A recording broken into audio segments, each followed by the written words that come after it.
comunidad of Latina, Latinx leaders. Emboldened by the power and wisdom of culture, united in demand equity to dismantle racism, resource to win environmental, conservation, and climate justice battles, and driven to secure political, economic, cultural, and environmental liberation. It doesn't work. GreenLatinos foray in Colorado issues began with the I-70 expansion. They've now been active in Colorado for over 3 years, and they work on issues such as public land, water, just transition, and healthy communities. They were an integral member of the coalition group supporting House Bill 22-1355, the Producer Responsibility Act, otherwise known as EPR, that we've been talking about the last couple of days. And you can look there. And here's some really exciting stuff. The outreach that GreenLatinos has done is they have engaged the Latina, Latinx community members in their legislative process.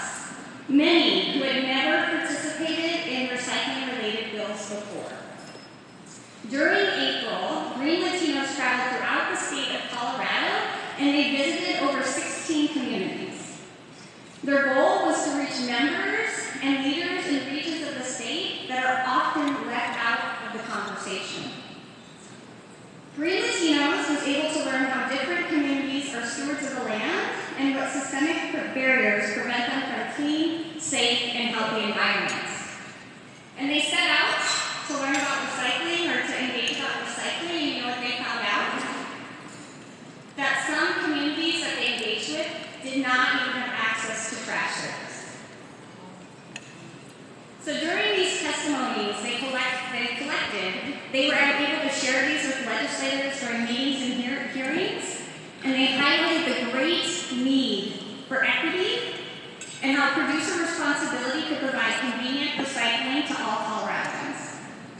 And the list goes on. They've done a lot of amazing things. And so GreenLatinos will continue to put people, especially disproportionately impacted communities, at the forefront of their work with the state as it implements the Producer Responsibility Program. So another round of applause. Well, first of all, I want to say thank you to everyone here for all the work that you do on a regular basis to ensure that everybody is taking a step towards the ability to handle their waste better. Mavi's right that it's in our water, it's in our air, and we have work to do. I couldn't be more honored to accept this award here, actually, because when I was 11 years old, I was coming to the museum every weekend for classes. And then I became a teacher, and I was in the mayor's program, and I was a teacher's assistant. And I have brokered my work in public policy from the lens of being an educator first. To meet people where they are and to give them the chance to learn a new way to make change for their community, or comunidad. That's the word you did great, comunidad. We are all part of a comunidad. And yes, we do outreach to Latino communities, but guess what? Our communities are diverse, they're intermixed. We need to call in all the directions. I'm indigenous and I believe in the color wheel. Red, black, yellow, red, and white.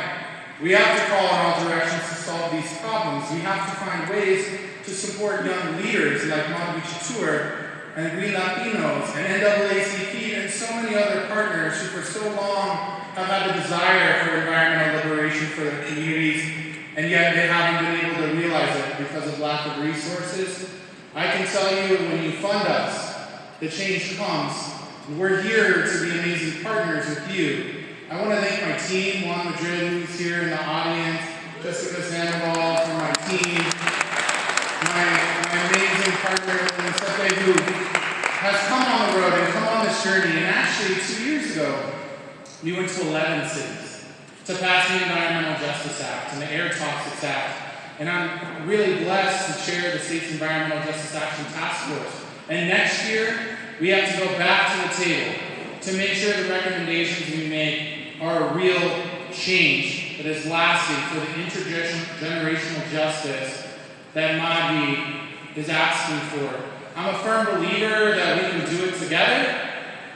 I always believe that the best solution is for us to do it together. And so even if you're sitting at a table or you're still here in the room and there's an old problem that we have to get past, let's do it. Because post-COVID and with the time on the clock, we have to meet our climate reductions now. This year, when I had this wild idea to go to 16 cities in April, I talked to my boss, and he's here, the founder of GreenLatinos, used to work for the president even in DC. He's been an amazing mentor of mine, Mark Pagania. I said, I want to go to 16 cities. Why? Because there are great people like all of you who are working on individual bills for PFAS, or air toxics, or water quality, or recycling and responsibility. And I said, we're getting our asses kicked out there because there's only 6 of us. What if we unite together as a Take on Toxics tour? And that's exactly what we did. We put 10 bills together. One was traded to end of filibuster, and we would have got all 10. And that's the power of us all working together.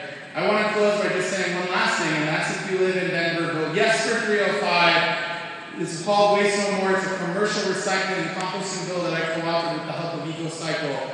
It is the power of the people. They talk about 3 branches of government. There are 4. The ballot, the showing up, the letters, the advocacy, it all matters. I know, because I've worked for 3 branches of local government. When you show up, it counts. And I know you know that. I just want to say thank you again for this award. It really warms my heart, and I do believe in intergenerational justice for the next 7 generations. Thank you.